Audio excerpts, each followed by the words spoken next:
ശ്രീദേവിലാസം ഹിന്ദുമത കൺവെൻഷൻ ക്ഷേത്രാവകാശികളായ 13 കരക്കാരുടെ ഏകീകൃത സംഘടനയാണ്. ഈ സംഘടനയിൽ പ്രധാനമായും 13 എക്സിക്യൂട്ടീവ് മെമ്പർമാരും 39 മെമ്പർമാരും കരനാഥന്മാർ ഉൾപ്പെടെ 65 മെമ്പേഴ്സുമാണ് ടോട്ടലുള്ളത്. ഇവിടുത്തെ ജനറൽ ബോഡി എന്ന് പറഞ്ഞാൽ 39 പേരാണ്. 39 പേരെന്ന് വെച്ച് കഴിഞ്ഞാൽ 13 എക്സിക്യൂട്ടീവ് മെമ്പർമാരും 26 അഡീഷണൽ നോർമൽ മെമ്പേഴ്സ്. അതായത് ഓരോ കരയിൽ നിന്നും ഒരു എക്സിക്യൂട്ടീവ് മെമ്പർ 2 ഓർഡിനറി മെമ്പേഴ്സ് കൂടുന്നതാണ് കരയുടെ പ്രതിനിധികൾ ഇവിടെ കൺവെൻഷനിൽ പ്രതിനിധാനം ചെയ്യുന്നത്.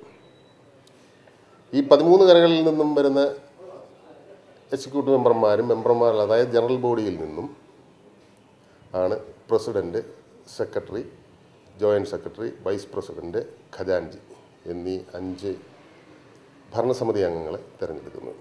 അവരാണ് ക്ഷേത്രത്തിൽ ദൈനംദിന കാര്യങ്ങൾ, അതായത്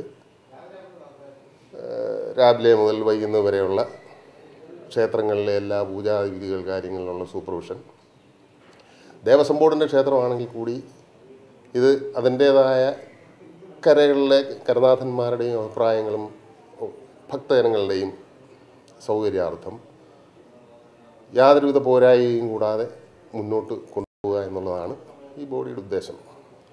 പിന്നെ ശ്രീദേവിലാസം ഹിന്ദുമത കൺവെൻഷൻ്റെ നേതൃത്വത്തിലാണ് നിത്യ അന്നദാനം, അതായത് ദൈനംദിന അന്നദാനം നടക്കുന്നുണ്ട് ഈ ക്ഷേത്രത്തിൽ. അത് ശ്രീദേവിലാസം ഹിന്ദുമത കൺവെൻഷൻ നേരിട്ട് നടത്തുന്ന ഒരു പ്രക്രിയയാണ്.